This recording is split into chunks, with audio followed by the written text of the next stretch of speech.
friends, I am Dr. Ankita Singh Chakotia, PhD in Biotechnology. Also, I have qualified CSI NET JRE with All India Rank 103.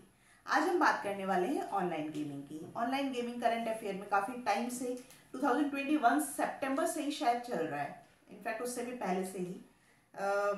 तो आज हम इसी के बारे में चर्चा करते हैं। देखिए, ऑनलाइन गेमिंग क्या है?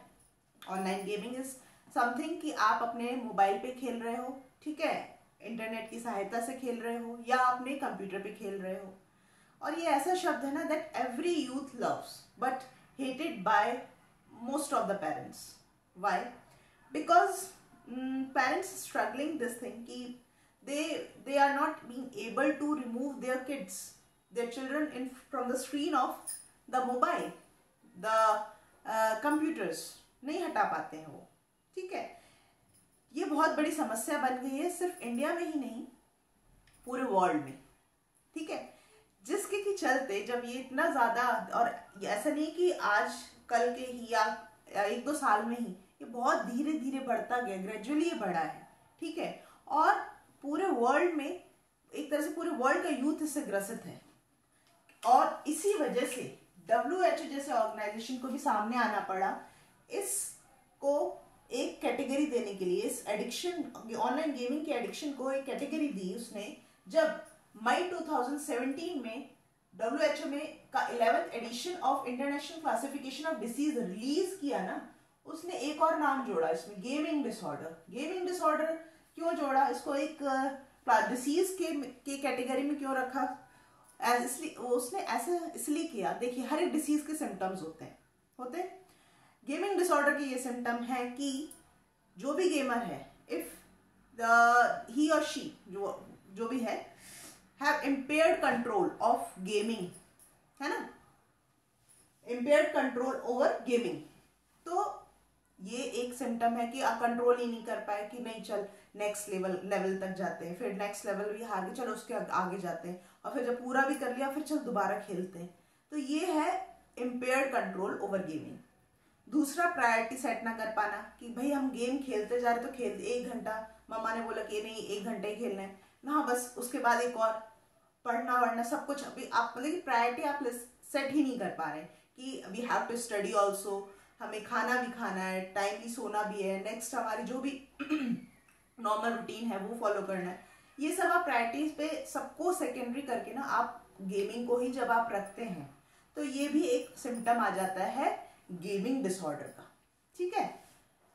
तो इसके चलते WHO ने इसे डिसीज की कैटेगरी में डाला और शब्द दिया गेमिंग डिसऑर्डर।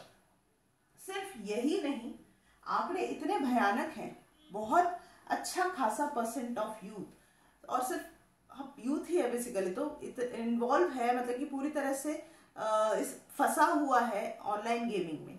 और अगर हम सिर्फ इंडिया की बात करें तो कुछ पिछले 3 सालों में गेमर्स इन इंडिया जो काउंट कहता है वो 365 मिलियन, इट वॉज इन 2020, जो कि आगे बढ़ा और 436 मिलियन हुआ 2021 में, 510 हुआ 510 मिलियन इन 2022 में अब हो चुका है, जिसमें से कि मेजरली ना 85% आर मोबाइल यूजर।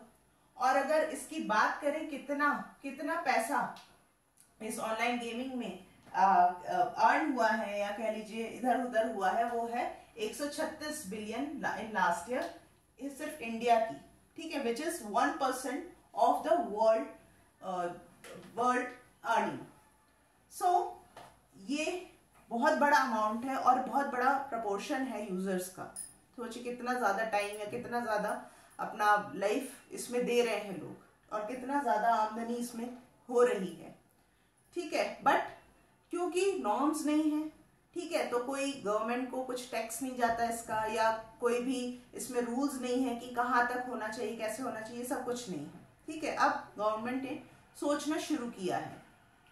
और सिर्फ यूजर्स, ऐसा नहीं है कि ये सिर्फ एक एडिक्शन बन के रह गया है और सिर्फ यही सिम्टम्स हैं, यही सिम्टम्स नहीं है, इसके और भी एडवर्स सिम्टम है जो कि सामने आए हैं in the form of in the form of suicide cases, specially in the teenage group. Last year ही शायद मध्य प्रदेश में जबलपुर था वो जगह, जिसमें कि एक 13-14 साल के बच्चे ने 40,000 रुपए अपने माता या पिता के कार्ड से गेमिंग में लगा दिए। लगाने के बाद वो बेचारा हार गया। हारने के बाद उसका डिप्रेशन लेवल इतना हाई था कि पता नहीं पेरेंट्स क्या कहेंगे। उसने rather than to like had conversation with them, उसने अपने आप को ख़त्म करना ज़्यादा ईजी समझा। ये भी एक एडवर्स इफेक्ट है कि आप अपनों से ही आप इतना फैमिलियर या इतना ओपन नहीं है कि आप अपने प्रॉब्लम्स बता पाए। तो ये सारी समस्याओं को देखते हुए ना तमाम स्टेट सामने आए और उन्होंने इन चीजों को देखते हुए कहा कि भैया ये ऑनलाइन गेमिंग ना now it has become a cognizable offence. So इसको कंट्रोल करने के लिए तमाम स्टेट्स ने अपने कुछ एक बिल्स पास किए टू कंट्रोल इट, ठीक है, एंड ऑनलाइन गेमिंग पे बैन लगाने की कोशिश की, या फिर कहा कि अगर कोई कुछ पेनल्टी लगाएंगे, ठीक है, या इम्प्रिजनमेंट होगा।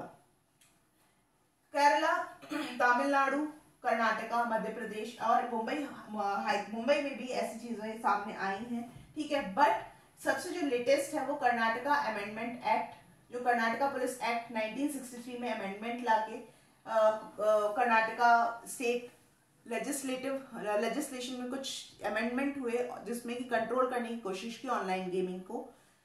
एक्चुअल में Karnataka police act 1963 is all about to control the violence, riots, disorder, unlawful assembly. But इसमें अमेंडमेंट आए तो कहा गया कि अब आप ऑनलाइन गेमिंग को भी कंट्रोल करोगे, ठीक है, बाय अगर कोई ऐसा इंसान ऑनलाइन गेमिंग के थ्रू बेटिंग कर रहा है, गैम्बलिंग कर रहा है, तो उसको आप जेल में डालोगे और तो और उस पर पेनल्टी भी लगाई जाएगी। इस सब के चलते तमाम जितने भी ऑनलाइन गेमिंग स्टेक होल्डर्स थे, ऑर्गेनाइजेशन ओनर्स थे, ऐप ओनर्स थे, वो सारे के सारे हाई कोर्ट में गए। हाई कोर्ट में उन्होंने दलील की कि भैया देखिए एडिक्शन हो रहा है तो उसके लिए we are not, game is not responsible, we are not responsible.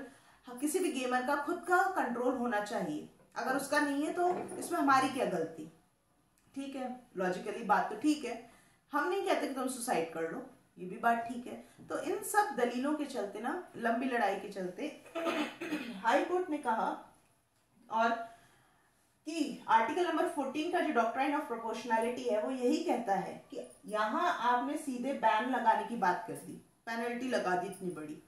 भाई डॉक्ट्राइन ऑफ प्रोपोर्शनैलिटी का तो ध्यान रखो, जो कि कहता है कि जितना बड़ा क्राइम हो उसको उसके हिसाब से ही आप उसको, मतलब जितना बड़ा ऑफेंस हो उसके हिसाब से ही आप उसको पनिशमेंट करो। ये थोड़ा है कि आप किसी ने अगर मान लो एक थप्पड़ ही मारा है तो आप उसको फांसी दे दोगे, किसी ने झगड़े में थप्पड़ मारा है तो आप उसको फांसी की सजा दे दोगे, ऐसा थोड़ा ना, जो आपने ऑफेंस है उसके हिसाब से तो दोगे।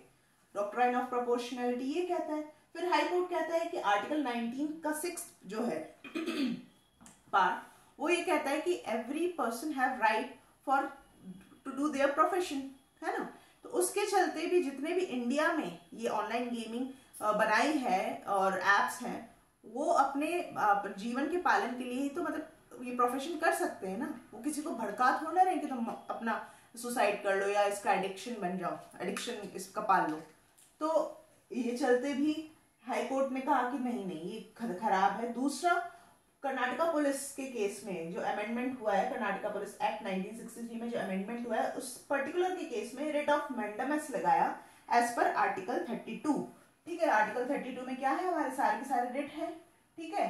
उसके चलते कहा कि भैया ये आपका काम नहीं है अनटिल अनलेस आपको मजिस्ट्रेट नहीं हुक्म दे कि आपको ये जाके चीज़ों को पकड़ना है कि किसी भी पर्टिकुलर बंदे को आपको पुलिस जेल में डालना है या उस पर उससे पेनल्टी वसूल करनी है, ये आपका काम नहीं है।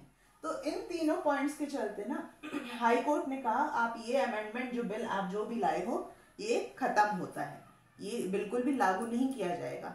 साथ ही साथ हाई कोर्ट ने ये भी कहा है कि देखिए जब तक ऑनलाइन गेमिंग एक तो sovereignty of nation, security of nation को हैम्पर नहीं करता है, ये आप इसको कॉग्निजेबल ऑफेंस नहीं कह सकते और कॉग्निजेबल ऑफेंस की आड़ में आप कोई इसके अगेंस्ट बिल भी नहीं निकाल सकते। तो ऐसा कहते हुए उन्होंने दोनों को वार्न कर दिया, स्टेट लेजिस्लेशन को भी और ऑनलाइन गेमिंग को भी, कि आप ऐसा नहीं कर सकते। देखिए online gaming of course addiction तो बुरा है, बट इसके फायदे भी हैं। क्यों? क्योंकि ना देखिए, सिर्फ इंडिया में नहीं गेम्स बनते हैं, बाहर भी गेम्स बनते हैं, और जितने भी गेमर हैं वो बाहर की गेम्स को भी परचेज करते हैं, ठीक है, और रजिस्ट्रेशन उसमें करते हैं, तो सबका पैसा कहाँ जाता है, बाहर जा रहा है। लेकिन यही चीज अगर हमारे इंडिया में बने विथ सम नॉर्म्स, इसके कुछ रूल्स के साथ में, तो हमारे इंडिया की इकोनॉमी को फायदा होगा, है ना। तो और दूसरा, यहाँ पे कंट्रोल होना चाहिए हर एक गेमर का। तो इन सब चीजों को अगर कंट्रोल किया जा सके तो शायद online gaming is not that much bad. Lastly एक और ऑर्गेनाइजेशन है that is named as internet and mobile association of India. उन्होंने भी एक ऑब्जेक्शन रेज किया है, पूछा कि भैया गेम्स जितने भी है ना उनको आप क्लासिफाई करो as games of skill and games of chance. Games of skill includes like mental and physical skill पे बेस्ड है, ठीक है। गेम्स ऑफ चांस में क्या होता है कि स्किल्स तो होती हैं but they are like dependent on chance, ठीक है।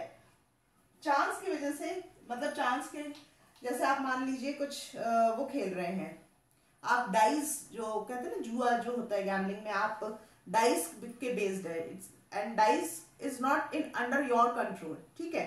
तो उस केस में इट्स बाय चांस, अगर आपने नंबर 1 बोला है तो हो सकता है डाइस का वो 1 पॉइंट जो होता है वो आ जाए या नहीं भी आए, तो it is all about by chance, ठीक है। तो गेम ऑफ चांस में ऐसे गेम आ सकते हैं, तो इसका आउटकम क्या होता है, they are totally dependent on randomizing device and also gambling when ऐसे गेम्स में, गेम्स ऑफ चांस में प्लेयर का क्या होता है, मॉनिटरी पैसा भी इन्वॉल्व होता है, और तो और मतलब पैसा लगा के खेलते हैं या किसी और इम्पोर्टेंट कोई वस्तु को लगा के वो एक तरह से जुआ खेलना जब शुरू हो जाता है, ऐसे गेम्स को हम गेम्स ऑफ चांस कहते हैं।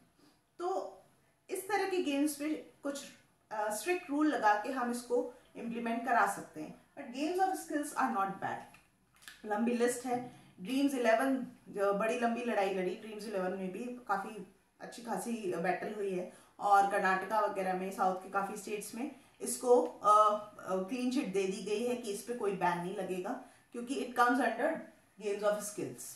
So this is all about the online gaming lecture, और कुछ पॉइंट्स अगर रह गए हो तो प्लीज़ लेट मी नो, तो वो भी हम डिस्कस कर लेंगे नेक्स्ट लेक्चर में। अगर मेरा आज का लेक्चर अच्छा लगा हो तो please hit the like button, share this video with your friend and subscribe my channel. मिलते हैं आगे के लेक्चर्स के साथ में। Till then stay safe and stay blessed. Bye bye.